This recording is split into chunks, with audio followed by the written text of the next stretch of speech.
Let's have a conversation. Good evening, everybody. Happy Friday. Welcome to my channel, Mindful Reality. Please make sure to like, comment, and subscribe to the channel to get notified of when I drop some more great content. I hope everybody has had a great week. It's Friday. Now's the time to be able to decompress, the time to be able to relax, rejuvenate for the weekend for those who have a Monday to Friday schedule, and just enjoy life. Hi, D. So this video is just going to be a pretty quick response to the Katt Williams video. Katt Williams did an interview with Shannon Sharpe, and that interview released a few days ago. A lot of people have done reactions to it already. True to form for me, Katt Williams said at the beginning of that interview, Happy New Year, Rory. Katt Williams said at the beginning of that interview that he doesn't do interviews basically he doesn't have a goal of doing interviews to promote different things that he has going on. He speaks to people that he likes and respects when he wants to and in his time. So that is important for context. Good evening, Ed. That is important for context. Because the things that Katt Williams was speaking about in this interview that he did, a lot of them were from 20 to 30 years ago. And I, along with many others, wondered why he's bringing all of this to this current interview. He came there with an agenda. He started right off the bat talking about Ricky Smiley and the role on Friday, Money Mike, because Ricky Smiley had interviewed with Shannon Sharpe earlier and said that he interviewed for Money Mike and he got the part of Money Mike. And then they gave it to Katt after his audition, whereas Katt was saying that never happened. Katt was saying, I was always Money Mike. I was the only Money Mike. I created the role. I made the role. Shortest pimp in history.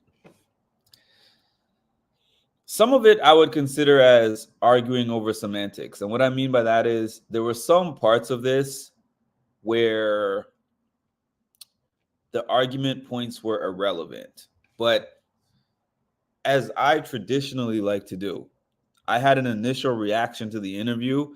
I didn't really care about being the first one to come out with a reaction for the views. Just like he said that he doesn't do interviews for promotion or because he has some kind of comedy tour coming out or anything like that. That's the same thing with me and making these reaction videos. I kind of make them when I want to, and I don't really make them until I feel like I've gathered at least enough information for me to say something that is a little bit informed. So I actually listened to Cedric the Entertainer's response. I listened to Ricky Smiley's response. I listened to Ice Cube's response. I think those are the three that I listened to. I don't think that Steve Harvey has said anything. I don't think that... Oh, I know that Ludacris had a rap verse that he had as a response. But basically, I just wanted to get a gauge out of everything that was going on. So for those who have not seen that interview, go ahead and check that interview out between Shannon Sharpe and Katt Williams.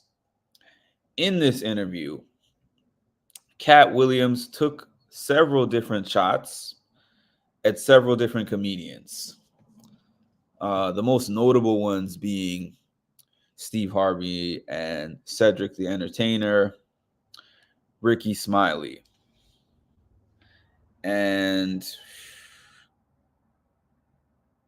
Faison. Let me see. And other celebrities, yeah. It wasn't just it was, and Kevin Hart. I forgot about Kevin Hart. Yeah, he definitely took. Oh, Kevin Hart had some comments. I didn't see those. And other celebrities. Oh yeah, he did speak about Diddy also, but he was saying that he spoke about Diddy years ago, and he was saying he spoke about Harvey Weinstein years ago, and they wanted him to cancel. They wanted to cancel him. I think he might have even mentioned Michael Jackson, if I'm not mistaken. He took so many shots. There's no way to remember them all. So here's what I'm going to say. There's a side that's like, oh, good for him. I agree with everything that he said. There's another side that is like, oh, he's clout chasing. I think the truth is honestly somewhere in the middle.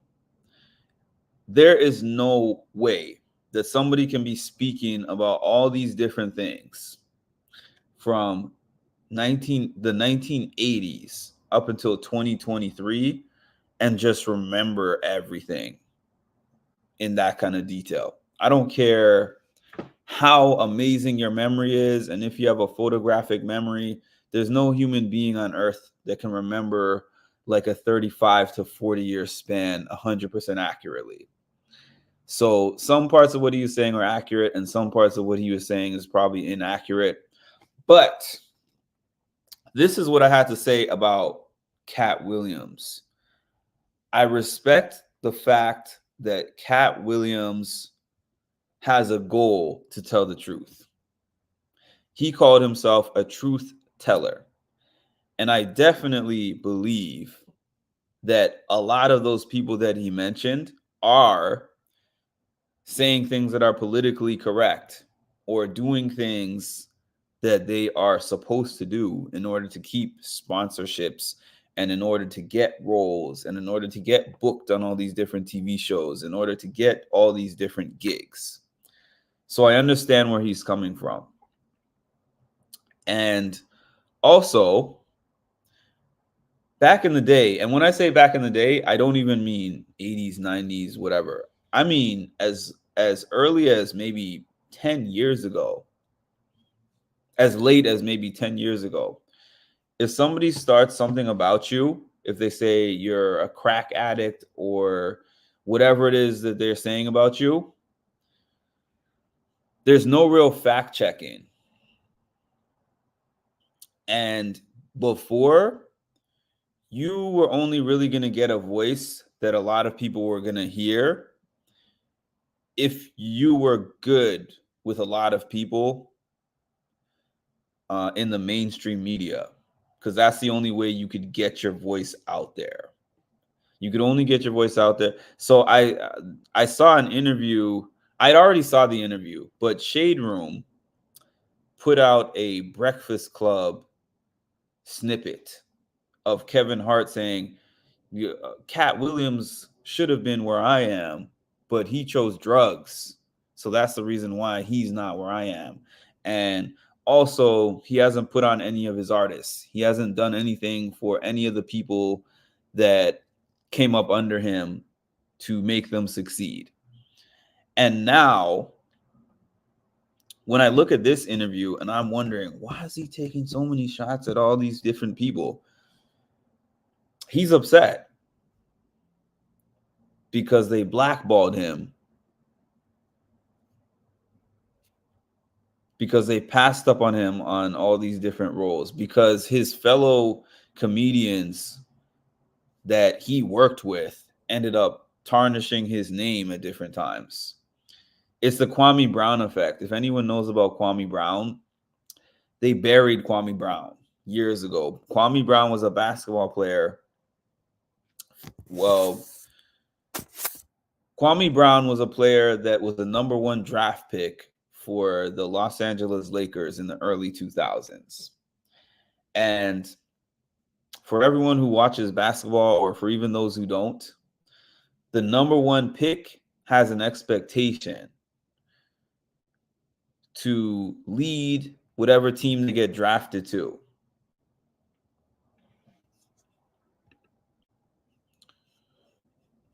To lead whatever team they get drafted to out of whatever position they finished in, last or close to last place, and get them back to a point where they make the playoffs and compete for a championship.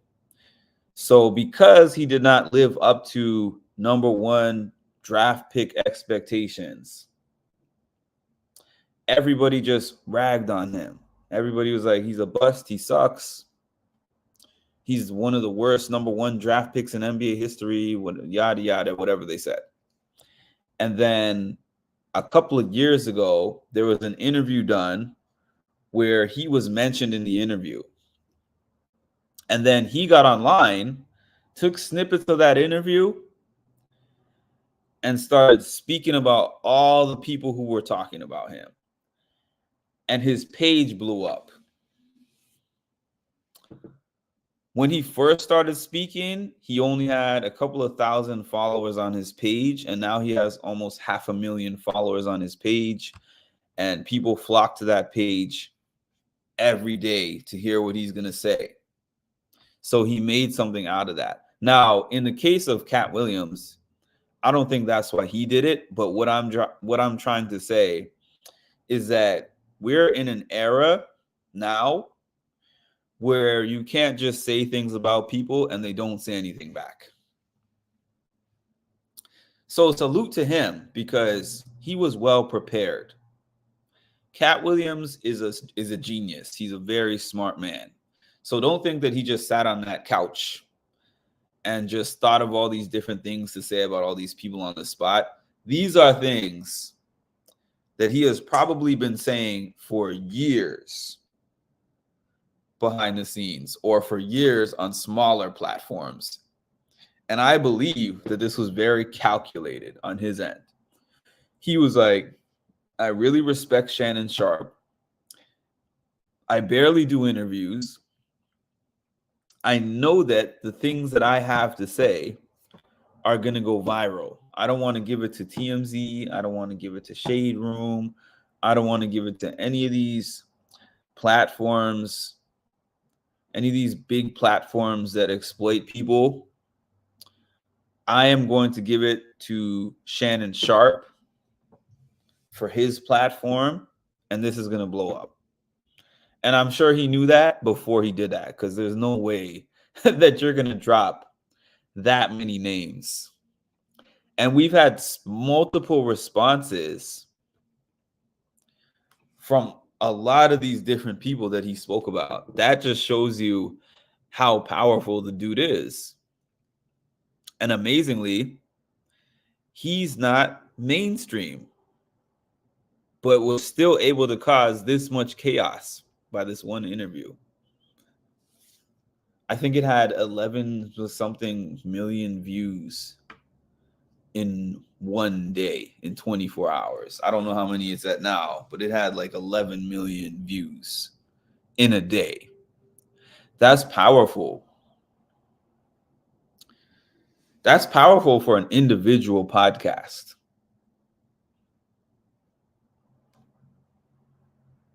So I say good on him for getting all those things off his chest. Like I said, some of it was arguing semantics because I've heard people disputing some things and saying, oh, he said that he knew Nick Cannon since he was 14, but he didn't meet Nick Cannon until Nick Cannon was 17. Does that really matter? Not really. But my favorite part of that interview was when Shannon Sharpe said he wouldn't be able to get anyone back on his show now. That's I look at interviews different than other people look at interviews. And here's why. Before I started doing this kind of thing myself, I would just be like, oh, this is entertaining. But once I started doing this, I'm looking at Shannon Sharpe. And Shannon Sharpe said, he did like a post interview. He has this I forgot what the name of it is, but this night show that he does with Ocho Cinco, who is a football player, and they asked him about it. And he was saying, he was like, I'm friends with Steve Harvey. I'm friends with Cedric the Entertainer. Like, I've been to their houses. I've been around their family. They've been around my family.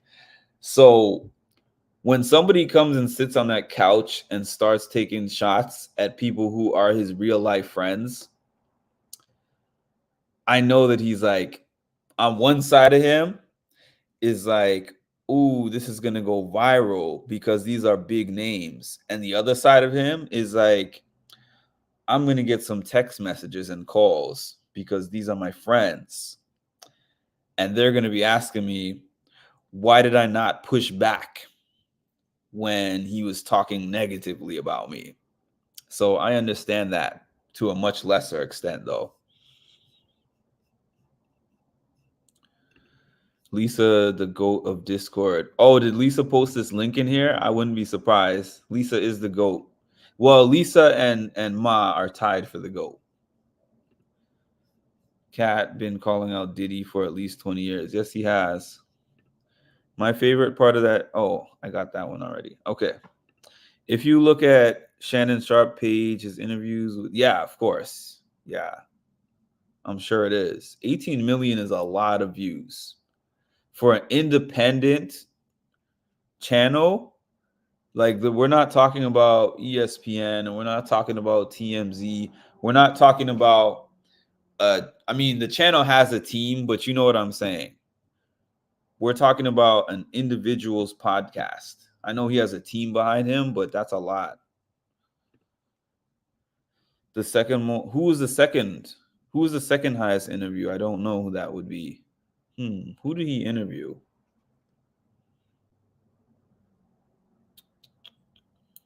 I'm trying to think of who's the second most popular.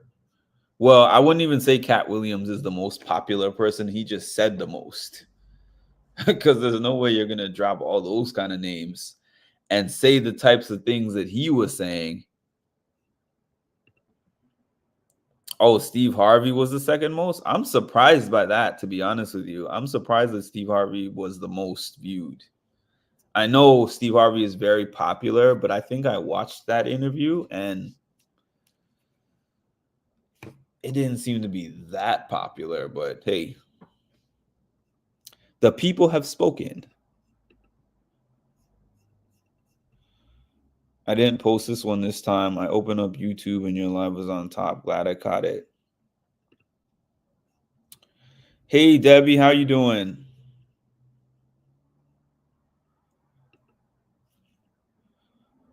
My bad. It's not at 10 million. It's at 9.3. That's still a lot. But this one doubled that in a week, in less than a week. It hasn't even been a week. Wow.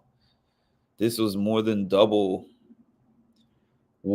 his highest interview, his highest viewed interview. This is a huge, heavy one. And there's so many talking points out of this one interview because I see that he's been dropping snippets, or not him, his team, because I know that there are media teams that work behind these things, but they'll have the Steve Harvey part as one snippet. They'll have the Cedric the Entertainer part as one snippet. That reminded me of that part of it. Stealing jokes. I don't know. A lot of people might not remember this, but there was a time when Kevin Hart was accused of stealing jokes, or Kevin Hart's team, rather. Kevin Hart's team was accused of going to these local dive bars where these comedians get booked and nobody's watching, and having his team go over there and listen to all the jokes and bring them to him. And then he uses them in his big comedy specials. And Kevin Hart actually admitted that he doesn't write his jokes anymore. So I understand where Katt Williams was going with saying that it's upsetting to him that there's people who take shortcuts. There's people who do things the easy way.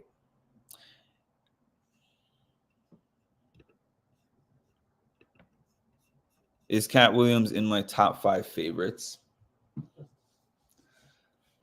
No, I think my top 5 favorite list is pretty heavy. So no, I wouldn't put him in my top 5. I don't think. I gotta have Dave Chappelle in there. Richard Pryor, Eddie Murphy, Chris Rock. I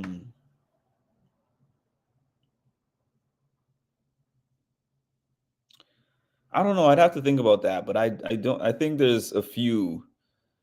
There's Martin Lawrence. Martin Lawrence would probably round out my five. So no, I don't think I'd have him in my top five. In terms of, I don't know. I might have him in my top 10. He is definitely, honestly, as a comedian, I like Katt Williams more than I like Kevin Hart. I like Kevin Hart. I was at one of his shows. Actually, I was at the Rock Hart tour last summer, and he's very funny. But in terms of stand-up only, I would probably laugh harder at a Katt Williams stand-up show versus a Kevin Hart.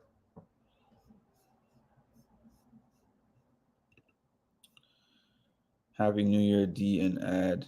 Hi, Tammy. Same as Dave Chappelle doesn't write. Happy New Year, Tammy. Maybe not in my top. He is hilarious. Katt Williams is hilarious. I love Martin Lawrence. Actually, when I started watching comedy, it was because of, well, I wouldn't say it's because of, but one of the first things that I saw in comedy was Def Comedy Jam. And then I had all the Def Comedy Jam DVDs, and I especially loved when Martin Lawrence was the host. And between Def Comedy Jam and his show, he was definitely my favorite of the 90s. I wasn't allowed to watch Eddie Murphy. I saw Eddie Murphy probably when I was already in my teens somewhere. But Martin Lawrence was the person that I was allowed to watch. So Martin Lawrence was definitely my favorite. Who's not funny to you? Hey, Debbie, Tammy, Chocolate, sorry, washing dishes. Oh my goodness. Bernie Mac is my favorite comedian. How did I not list him? I don't know why I made a list and did not have Bernie Mac on that list. Bernie Mac is my all-time favorite comedian. And the reason why is because Bernie Mac, I feel like Bernie Mac just started speaking at some barbecue or something. And everybody was like, "You're a funny dude. You should be a comedian."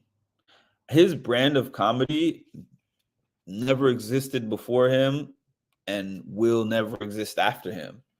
It was just a guy speaking, and then he just added his little thing to it to make it funny. Bernie Mac was Bernie Mac in everything. And those of y'all who are Bernie Mac fans know exactly what I mean. It doesn't matter what his title was, what his role was. Bernie Mac was going to Bernie Mac in whatever role that you put him in. I miss that guy. Katt's old stand-up was great, but I thought Andrew Dice Clay was funny too, and he's not top 5 either. Yeah, I think he's funny. My top 5: Richard Pryor, Moms Mabley, Red Fox, Eddie Murphy, Bernie Mac. That's a good list. Oh yeah, Wanda Sykes is hilarious. Wanda Sykes, I just saw one of her more recent specials, and she's hilarious. Bernie Mac is pretty good. I was a fan of his for sure. Pretty good. Come on, Ed. Show this man some love. Pretty good. Jump scare. Hey, Ma. I grew up with Eddie Murphy. Eddie Murphy, to me, he's not my favorite comedian of all time, but I would easily put him on any if you had a greatest of all time, or if you had a Mount Rushmore, if your Mount Rushmore did not include Eddie Murphy, then I wouldn't respect your Mount Rushmore. You're not a historian. Of course, I know Gary Owen. And Gary Owens, he actually mentioned in that same interview, he said that Gary Owens never sold his soul. I'm glad you even said him because I watched his response too.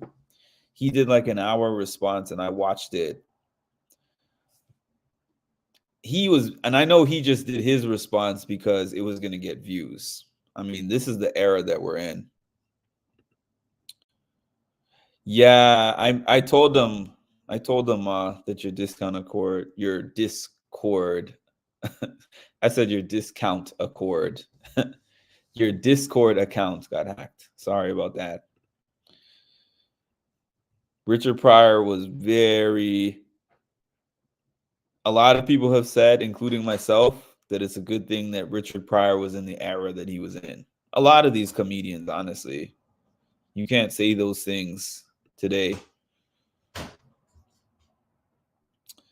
I know Gary Owens, but only because he was on a Hanna-Barbera cartoon. We had to sneak and hear Richard, Red, and Moms. Bernie told stories that reminded me of Red. Wanda wrote most of Chris Rock's material. There's no Chris Rock without Wanda. RIP my Discord account. Oh, you can't get it back? I'm sorry. I love Lavelle Crawford. I'm not familiar. He couldn't do his act today, Richard. No, definitely not. Amy Schumer. Honestly, Amy Schumer is not funny to me. I know you said that as a joke, but honest, there's a big fan base for Amy Schumer, but I have never found her funny. Even before Monique was talking about her, it has nothing to do with that. There's some comedians, like honestly, Monique is a comedian that I enjoy more on her shows than in her stand-up acts. Monique is one of those. For me, Steve Harvey is one of those. Cedric the Entertainer, actually, no, he's not one. But Monique and Steve Harvey are two that I can think of, and Chris Rock. I enjoy not Chris Rock, Kevin Hart. I enjoy Kevin Hart's acting more than I enjoy his stand-up.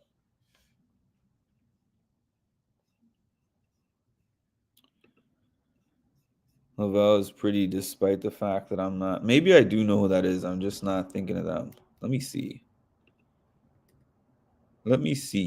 Lavelle Crawford.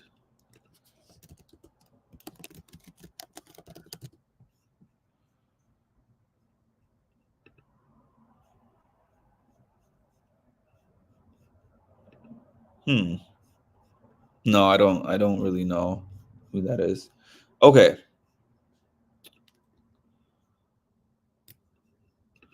I'm not an Amy Schumer fan. I agree. Not too funny, really. Amy Schumer named her kid Gina Tal Fisher because she thought it was funny. Randomly who I think is who I remember thinking was funny is Sarah Silverman. I always found Sarah Silverman to be funny. Amy Schumer or Tiffany Haddish. I don't really think that I've actually watched a Tiffany Haddish comedy special. I have found her funny on some of the TV shows that I've seen her on, but I don't think I've seen her on a comedy special. I don't know if I can get my account back. Discord support. Oh, okay. I hope you can get it back. Oh, okay. Okay. Now I know who you're talking about. DL is my number 6. Really?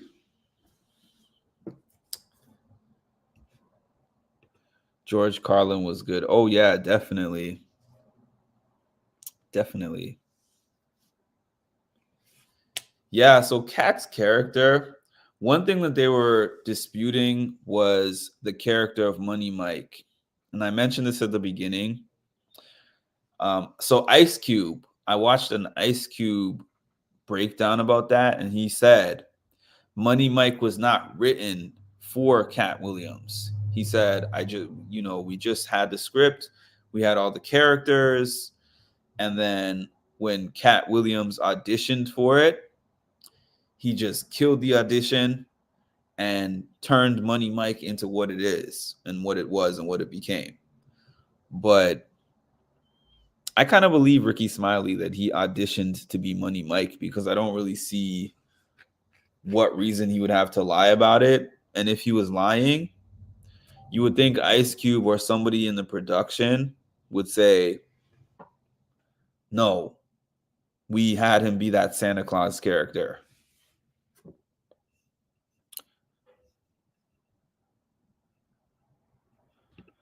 DL is, I mean, I like DL Hughley, but I just don't really, I see him as, I don't know, I just don't really see him as a comedian like that. And then especially if you follow him now, he's more of an activist than a comedian.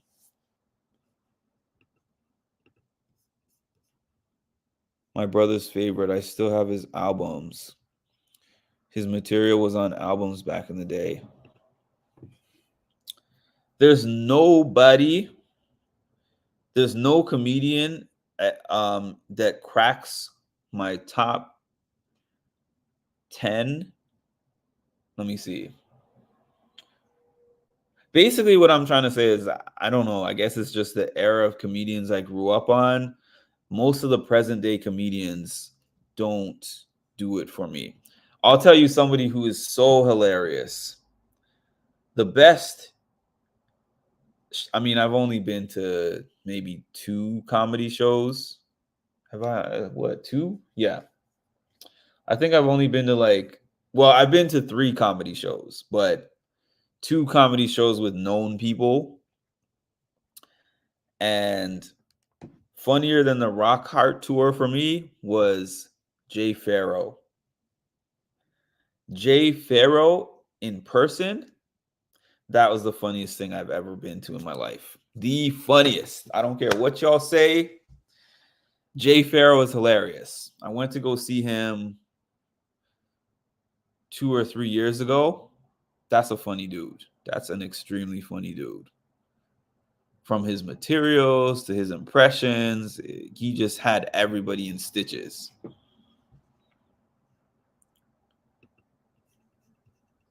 Steve and Cedric aren't extremely funny to me. Sarah Silverstein is funny. George Carlin would probably tie with Bernie. I love comedians that make you think. Yeah, me too. Chris Rock used to be one of those, but his recent stuff, I understand though, because in this era, they scrutinize your jokes a lot. So a lot of people have taken some of the spice off of the things they used to say. I get it. It sucks for us, but I get it. Most comedians today restrict themselves. They're just all one step away from a lawsuit. Oh yeah. And then get not just a lawsuit, but even before you get to the lawsuit point, group saying that you're doing hate speech and trying to cancel you. That's the reason why I have such a respect for Dave Chappelle. I know that Dave Chappelle is controversial nowadays, but I understand why he is the way that he is. Jay Pharoah carried SNL when he was on it. I like him. Jay Pharoah is probably going to be moving a few people out of my top over the next few years. I got to see Tracy Morgan years ago. I don't find Tracy Morgan that funny. There are times in movies, definitely there's been some movies where I watch him in the movie and he's very funny. He also did this TV show. The first season had Tiffany Haddish on it. I think it was called The Last OG. And the season that had Tiffany Haddish on it was hilarious. The next season, I couldn't make it through. But in plenty of movies, I have found him funny. But in stand-up, I found myself watching him and being like, this is the joke, this is the punchline. I don't find Tracy Morgan to be super funny. I remember when Dave Chappelle, oh, he did? I didn't even know that.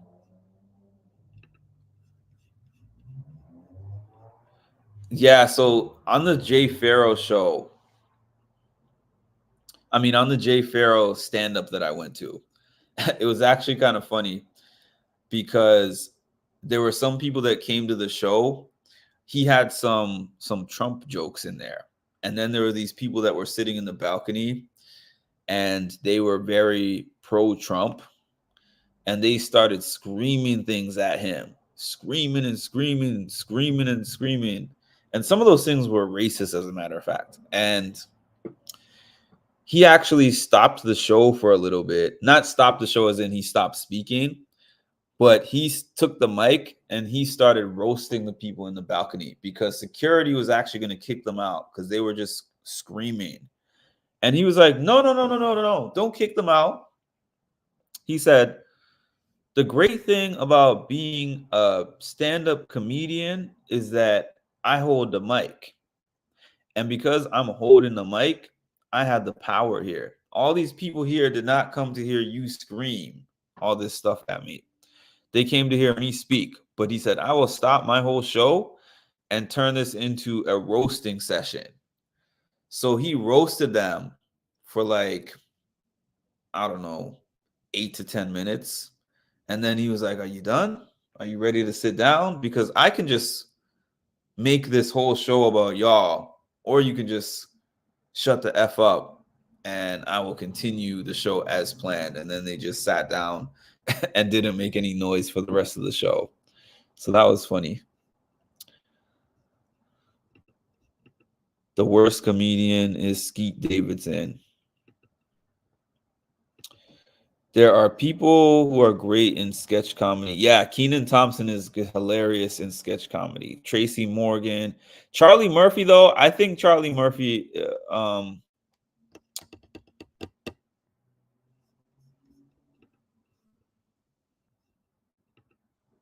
yeah, I think Charlie Murphy was a great stand-up also. Rest in peace to Charlie Murphy. But like Charlie Murphy and Tony Rock, I consider both of them as solid stand-up comedians. It's just being in their brother's shadows. Oh, that was his best role, no doubt. That was his best role, no doubt.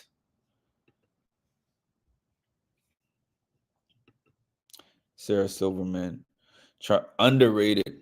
Where are you gonna see Jerry Springer? What is it? You're watching that Judge Jerry thing? That's what it is, Judge Jerry. Because I know he doesn't do his main show anymore, does he?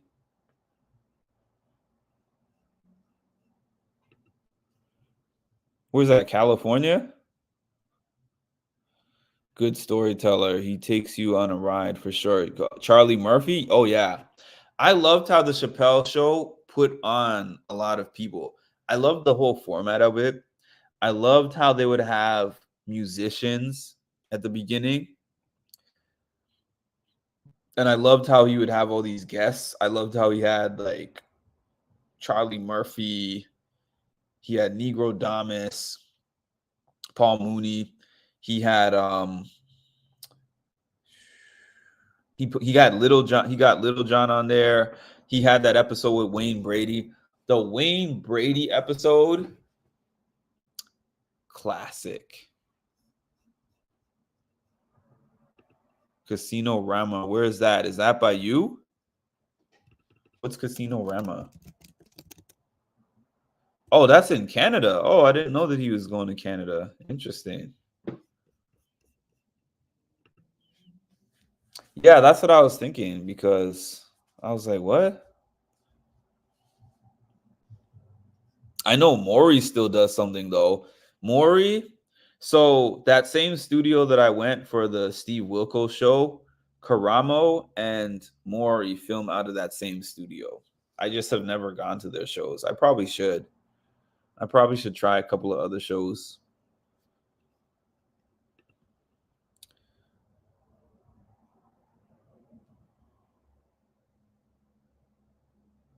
It's hard being in the shadow of your brother. Charlie really helped Jay by giving him a place on his tour.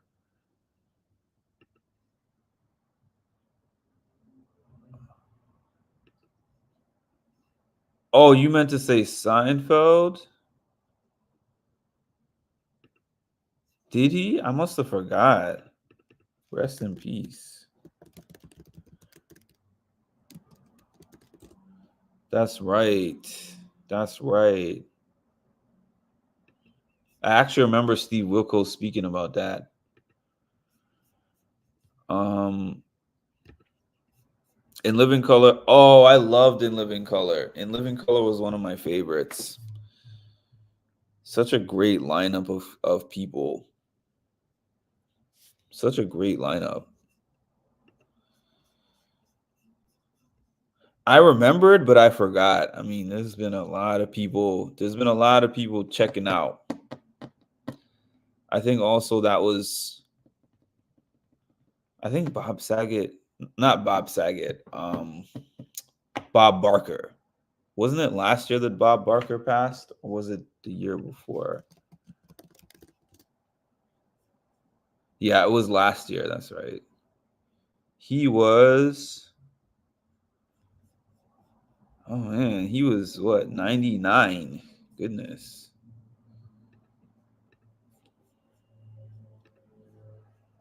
That's why I'm glad that Dick Van Dyke got his celebration before 100, because you never know. And Living Color gave Tracy Morgan his shot. Loved. I'm sure that's supposed to say In Living Color. I also wanted to be a fly girl on the show. In Living Color was groundbreaking when it came out. For definitely, it was back in July. Well, I'm gonna say it, but I love Jerry Lewis. Yes, I'm old. Yeah. Bob passed last year. My grandpa would faithfully watch Bob's beauties every morning. Bob had some allegations against him, y'all. And some of them were probably true, if we're being honest here. Listen, I watched The Price is Right. I wanted to be like, $1, Bob. I wanted to spin the wheel, meet Bob Barker, all that kind of cool stuff. But Bob had some allegations against him. But I just will say, when it comes to that era, there's a lot of things that were allowed at that time that are not allowed today. And we'll leave it at that, because Bob had some lawsuits going on.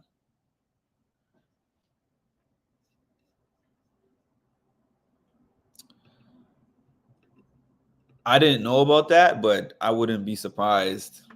I wouldn't be surprised. Bob's beauties. Bob had a thing with women, with the women who were participating on that show. Different era for sure. There's nothing to spill. It's public information. It's public information about these lawsuits for sexual harassment and different things. But when you reach a celebrity, a certain status, you can just pay and get rid of it that way. Although it's getting harder to do that nowadays, because nowadays people don't just want to get paid, they want to get clout as well. Price is Right. Yeah. Anyways, y'all, I told you this would be a quick one. It ended up being 45 minutes. I thought it would be more like 20 to 30. But I will be back on here tomorrow for sure. Good to see all of you. The people who are always here and the ones I haven't seen in a while. Shout out to the replay crew. Grandpa loved the blonde. You know who was the worst? That dude from Family Feud back in the day. He was wilding out. I saw a compilation of him kissing everybody. He's kissing people's wives. He's kissing people's daughters, and I mean right on the lips. It was just he was groping people. It was just wild. What's his name? What's the Family Feud guy's name?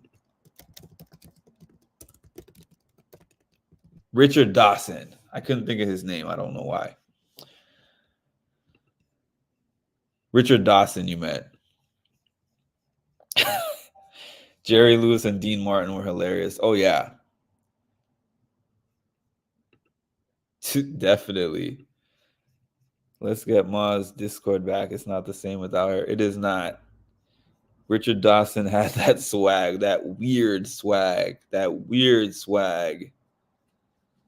That I don't even want to say the word that came to mind, but Richard Dawson was inappropriate as hell. Yeah. Richard Simmons is the guy with the afro that did the workout videos. Yeah, the curly hair. He was an interesting one.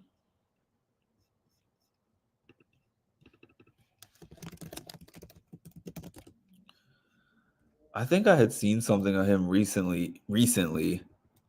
Oh, he's 75. Anyways, y'all, thank you so much for joining. Please like, comment, subscribe, and hit the notification bell. I will be back tomorrow. I don't know what I'm going to talk about, but I'll talk about something. And on the 12th, I'm going to be covering The Traitors. The Traitors Season 2, which is going to have some of our Big Brother favorites on there. It's going to have Janelle. It's going to have Dan Giesling, who's the GOAT to me. And then it's going to have CT, Johnny Bananas. I think people told me Amarosa was going to be on there. It's a great cast. It's an interesting cast. And I can't wait for that. And I will talk to y'all soon.